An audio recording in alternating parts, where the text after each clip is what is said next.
Okay, prisms and pyramids, what we're dealing with here is items in 3 dimensions, three-dimensional figures. So that should trigger in our brains volume and surface area, those topics, and let's get to work.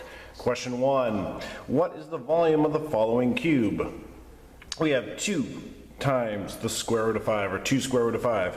Well, what's the volume of a cube? We have volume of a cube equals length times width times height. Sometimes it's called base times height. So we can have big B base times height if you want. But we're going to multiply this side by this side by this side, and they're all the same length. So 2 square root of 5 times 2 square root of 5 times 2 square root of 5. We have 2 times 2 times 2, which is 8.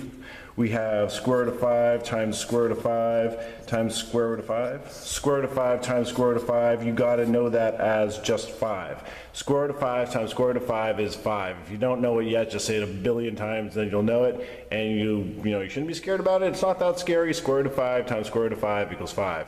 You gotta think about it.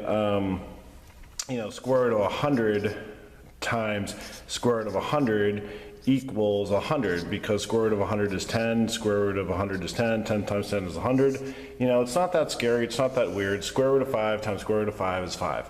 And you have another square root of 5. So all these multiplied together is 40 square root of 5.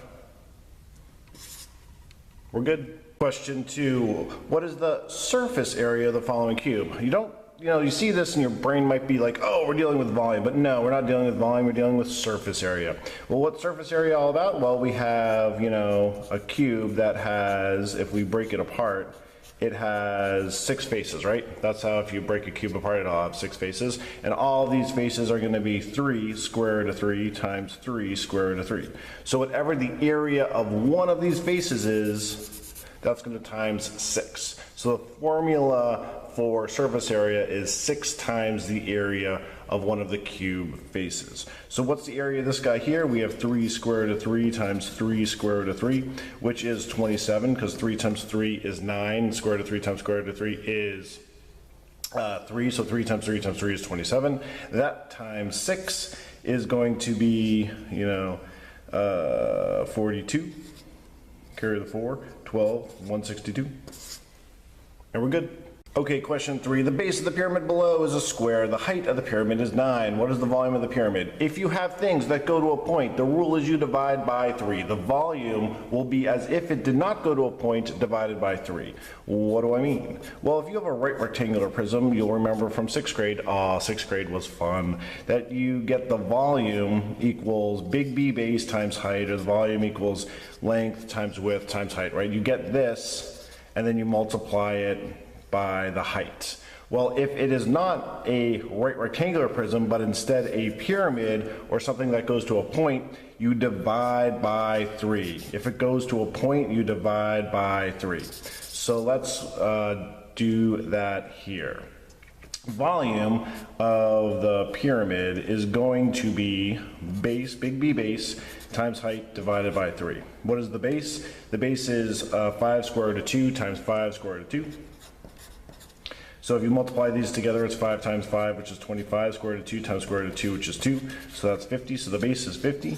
The height is 9, and you divide by 3. So the volume is going to be 50 times 9 divided by 3. 9 divided by 3 right away is just 3. 3 times 50 is 150. So we're good. Question 4, what is the volume of a cylinder below if radius equals 3 and height equals 10? Well, if you remember from 6th grade, memories, that the height of a right rectangular prism is going to be big B base times height, or the volume equals length times width times height. You get this bottom and then you multiply it by the height. Same deal here, you're going to get the area of the circle, and then you're going to multiply it by the height. So the volume of the cylinder equals, remember the area of a circle is radius squared, pi times radius squared. Then you're going to multiply it by the height. So pi radius squared times height. So the radius here is 3. So you're going to have volume equals pi 3 squared times height is 10, because the height is 10. So that's volume equals pi times 9 times 10, or 90 pi. We're good. Question 5. What is the surface area of the cylinder below if radius equals 3 and height equals 10? So same cylinder, but now we're dealing with surface area, not volume. All right, so if we separate this into its component parts, what we're going to have is we're going to have two circles, right? Here's a circle here, here's a circle there, and then we're going to also have a rectangle around the height of the cylinder. You can think of it as a soup can, right? The label of a soup can, if you take it off the soup can, is going to be a rectangle. All right, so what's the surface area? Well, we're now going to get the area of this guy and the area of this guy. The area of each of them is pi r squared. So we're going to have pi r squared here and pi r squared here for the two circles. So that's 2 pi r squared. R is 3, so 2 times pi r squared when r is 3 times 3 is 9, times 2 is 18 pi. So that's for the two circles. That's for circle 1 and circle 2. It combines to 18 pi. But now we're going to have to add that to the rectangle. What is the area of a rectangle? The area of a rectangle, as you will recall from 6th grade, memories again, is width times length, or length times width, or whatever you got to do. We know that boom and boom, multiply them together. We know this is 10, right? That's the height. So we know that's 10. But what is the distance here? And if you think about it, the distance here is the same distance as the distance around the circle. So that is going to actually be the circumference of that circle. How fun. The circumference of a circle equals pi times diameter. If the radius is 3, the diameter is 6. So this is going to be 6 pi. Get it? The circumference is the diameter times pi. The radius is 3. Diameter is 6. 6 times pi is 6 pi. So we have 6 pi times 10. And that's going to be 60 pi. So we have the area of this guy, the area of this guy, and the area of this guy, and this is the rectangle. All we have to do is add them together. 18 pi plus 60 pi is 78 pi, and that is our answer. We're good to go. Question 6. What is the volume of the cone below if radius equals 3 and height equals 6? Well, I said it before and I'll say it again. Volume of things that go to a point equals base times height divided by 3.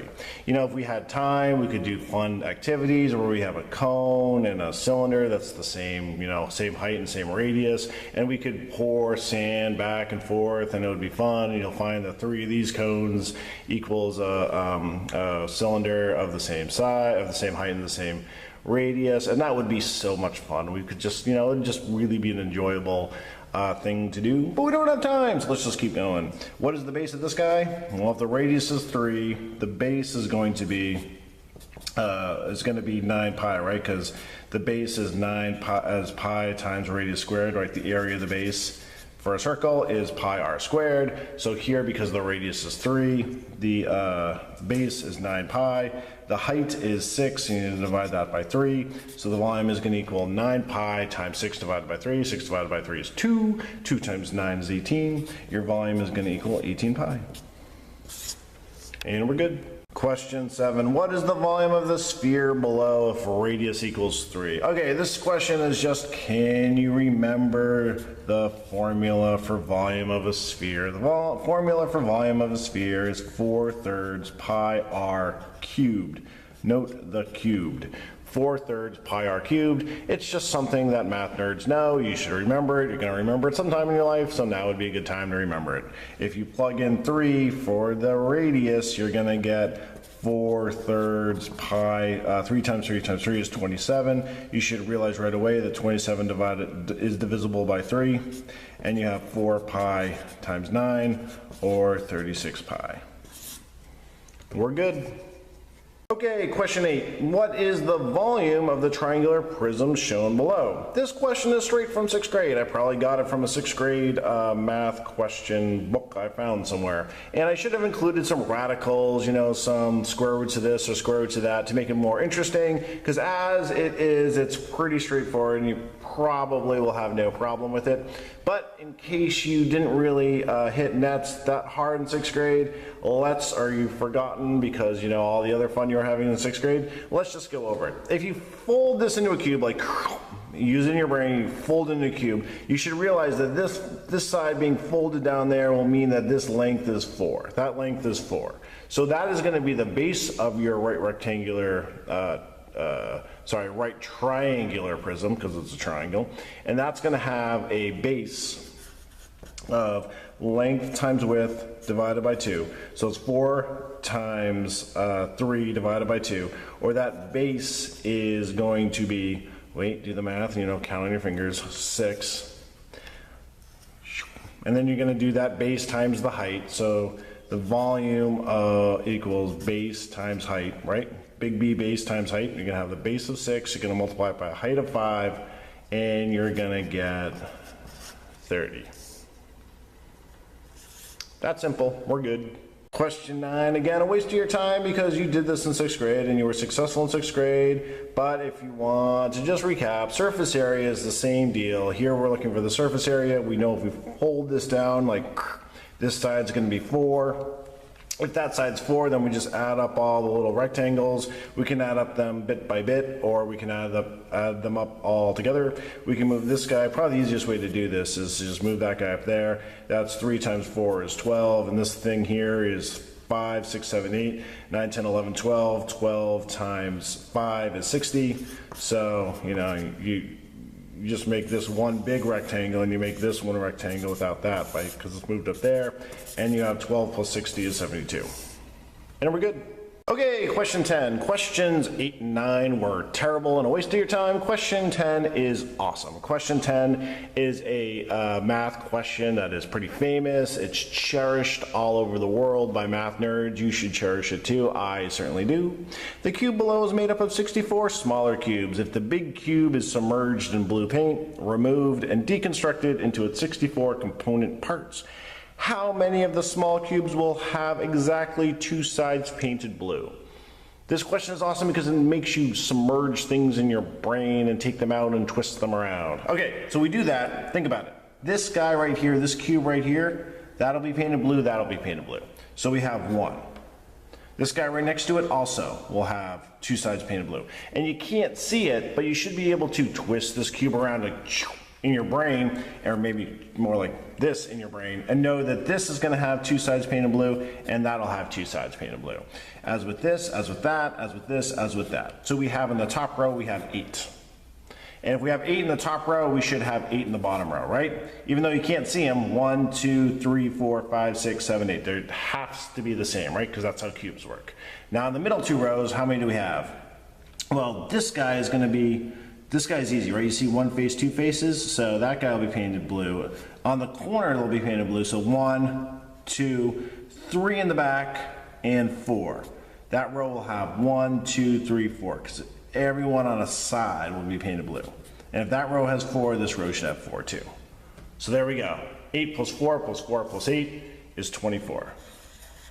It's an awesome question, and you can have some fun with it by thinking about how many smaller cubes would have 0 sides painted blue because they're on their inside of the big cube, or how many will have 3 faces or 1 face. I don't know. It's so much fun. Hope you enjoyed it. Being a math nerd is awesome.